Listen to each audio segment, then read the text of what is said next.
So I really actually enjoyed seeing Rand Paul do that, be so tough. He really is raising the concerns many, many Americans have, which is, what in the world are we doing to our country? Well, one thing we're doing, you know, we've given examples around this country. We had governors of various states with absurd rules.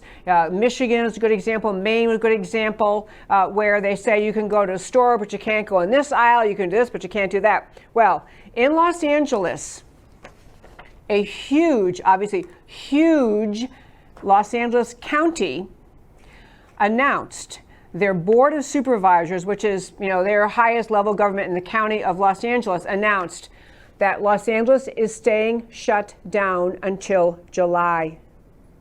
3 more months. 3 more months. Staying shut down. Staying shelter in place because of the coronavirus. I'm going to just give you some numbers very quickly, just tiny little bit of numbers. But in Los Angeles County, they have deaths in Los Angeles County from the coronavirus as of May 12th, 1,631. It happens to be half of the deaths of the whole state, but still 1,600 deaths in Los Angeles County, which is approximately 0.0000075 of the California population. They do not have a raging epidemic. There is no raging pandemic in California or anywhere else in this country. We had a big problem. And if you watched the show a couple of days ago, or Monday, I think it was, I had a map up to show you. We had of the entire country, 1/3 of the deaths are in this tiny little area of New York City, New Jersey, right around New York City. That was 1/3 of all the deaths in this country just there. Another 1/3 in this tiny little region just outside that region, just outside New York. So you have surrounding states.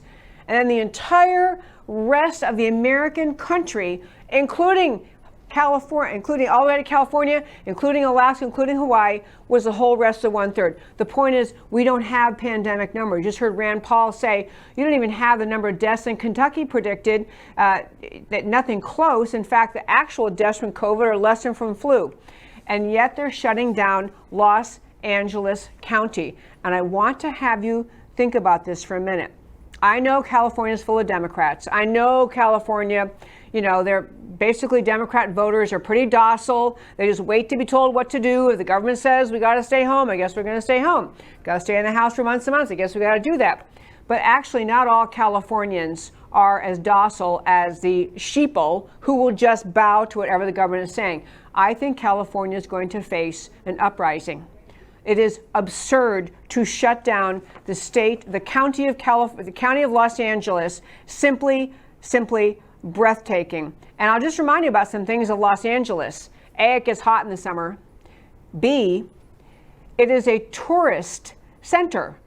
People love to go to LA, to the beaches. You got Santa Monica Beach, one of the most beautiful beaches in the world. You have all sorts of draws for Hollywood, for movie stars, for shopping. Los Angeles County is enormous. Enormous. Lots and lots of people live there and plan on making their money there, but plan to support their families by working there. And everything is shut down. So Los Angeles County, I have to say, even though I know California is kind of the whole, you know, they're very leftist and many of them are just compliant and just salute whatever the government says, I think they're going to have a problem. It's just pointed to the past, is past the point of absurdity. Los Angeles County, massive place, and they say they're using data, and they say they're using stay-at-home orders will only be amended, says this is a quote from their Board of Supervisors, will only be, in fact, a woman named Ferrer, who is the county's top public health official, said at a Board of Supervisors meeting that we can only lift this if there's a dramatic change to the virus and the tools at hand. And I want to go back to something about the Fauci hearing I mentioned in the first 5. So Fauci, you know, gives his testimony to the Senate. Great questioning by Rand Paul. But if you look at most of the headlines in this country, most of the news outlets, the big story they pulled out of everything Fauci said, when Fauci finally got cornered by Senator Rand Paul and had to say, yeah, actually, if you've had it, you're immune. I mean, he can't just, he was forced to say that. He's forced to acknowledge there's no rational basis to keep the schools closed down the entire next year.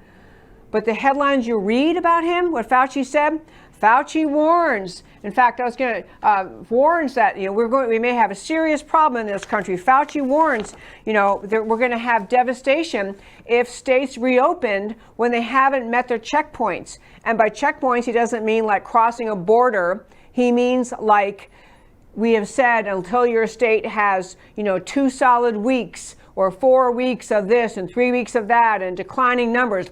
All this mumbo jumbo models that became part of the second guidelines issued by the White House that had all sorts of models saying you can't shut down unless you can show this. You have 2 weeks of reducing numbers, 2 weeks of fewer deaths, all sorts of calculations designed, of course, to make most jurisdictions say, well, we don't exactly meet that, so we're going to say shut down.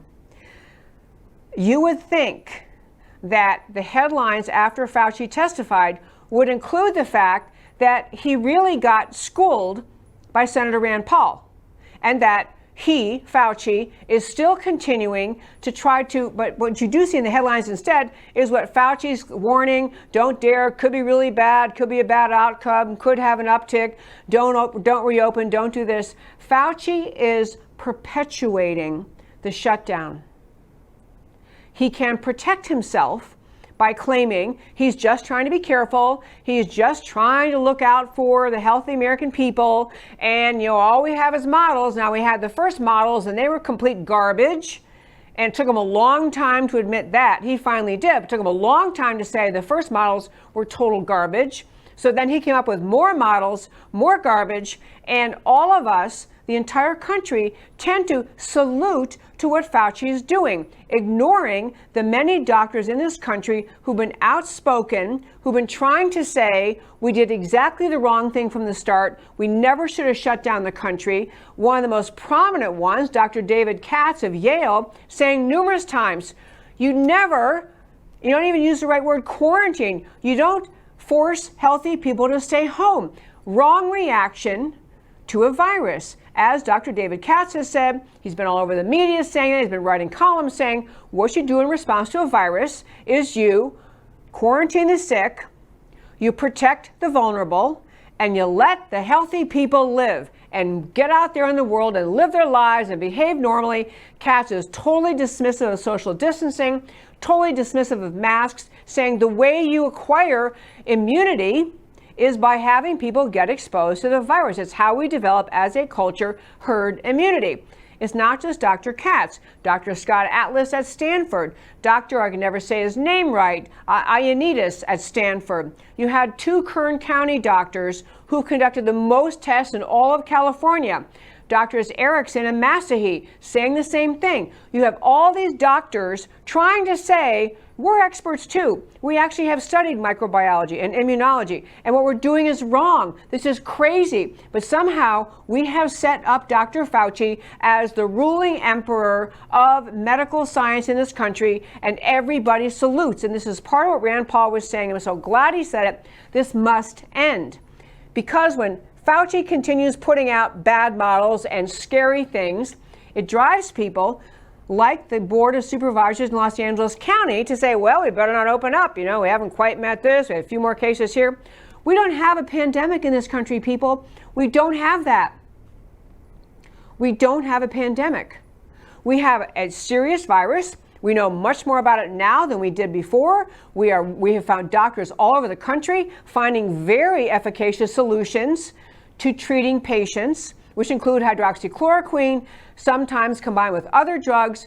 All sorts of doctors saying this is working great, but yet we're staying in the panic mode we started in the middle of March when we had the completely bogus models from Dr. Neil Ferguson in England. It's like we're not making progress to comport with reality. So, well, I will tell you though, in the way we're responding to this virus, I think among those people pushing to keep us shut down, among the people, experts and everyday Joes pushing to keep us shut down, there are 2 categories. They're the people who are actually just scared to death. The average citizen, scared to death, same people scared of all sorts of health scares, they're scared to death, they want to stay home, and you have elected officials at all levels who are also frightened to death because of the numbers they see and the scary headlines because they don't do their research, and they see these scary numbers and the scary descriptions, and they're frightened.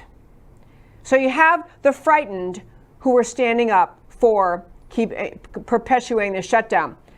But more important and more politically important and important for you to understand is that the left is using this shutdown to destroy President Trump's economy and President Trump's ability to get reelected.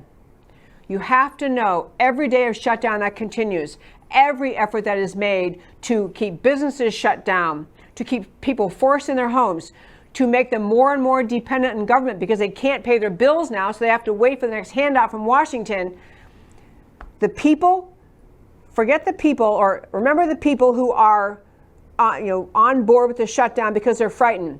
The far more just insidious, evil wrongdoers who are supporting the shutdown are doing it for a political mission. They see the likelihood, they see it's destroyed the Trump economy. The economy we had after 3+ years of Trump presidency with fabulous unemployment numbers, best unemployment numbers in decades for every category of American, every background of American. We had factories booming, we had businesses coming back, we had a fabulous economy on Wall Street. All of that destroyed, and the left is enjoying that destruction. The left did not create the virus. The virus is a problem. We're going to figure it out from China.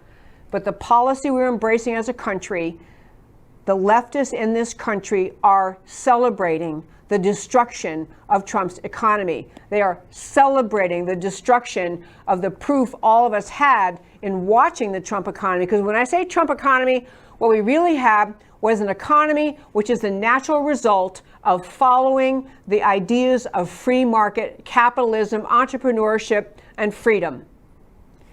The great Trump economy came from the ideas of America, the ideas of freedom, the freedom of the individual to work, to thrive, to get just reward for his labors. That kind of freedom, that is what we saw on display in America, that kind of robust prosperity. And it came from Trump's policies, which were simply pro-American, pro-free market, pro-freedom policies. And the left, I don't know these people in Los Angeles County, but I will say, I feel as though, at one example, Governor Newsom, the governor of California, he's in that leftist world that'd be very happy to completely destroy the Trump economy and to therefore, in his hopeful worldview, destroy the possibility that Trump will win re-election this fall in November. This is why the left is perpetuating this policy, this shutdown, this extremity, this ridiculous, unjustified by the numbers shutdown. Rand Paul is figuring it out. More Americans are figuring it out. We all need to figure it out and not reward the left for what they are doing to our country.